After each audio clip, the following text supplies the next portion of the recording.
Sorry. Ulitin isa natin. Si lalaki ba nga daw ang nag-approach sa nanay ni babae na willing daw siyang pumirma ng prenuptial agreement. So, anong gusto mong i-point out, Tito Boy? Anong gusto mong i-point out, Bea Bunda?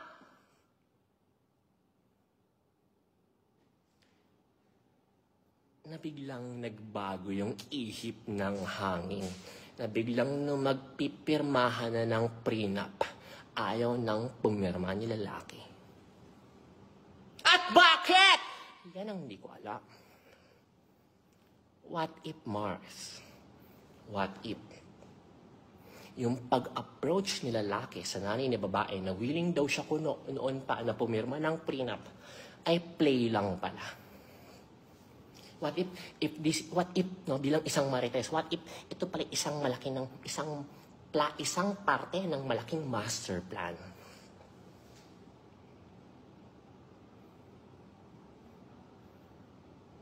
Daming pera ni babae, Brad. Mga registered na mga ari-arian yan, kulang-kulang 1 billion. Paano pa yung mga hindi nakapangalan sa kanya?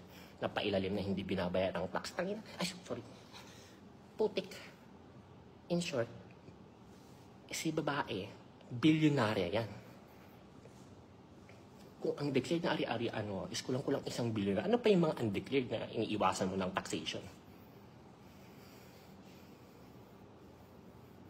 So,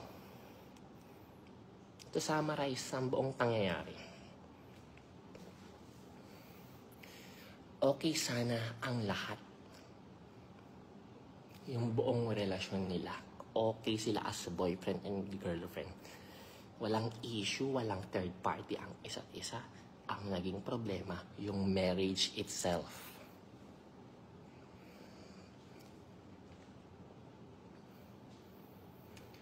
Ang naging problema, yung kasal. Kaya ang sabi ngayon ni Tito Boy,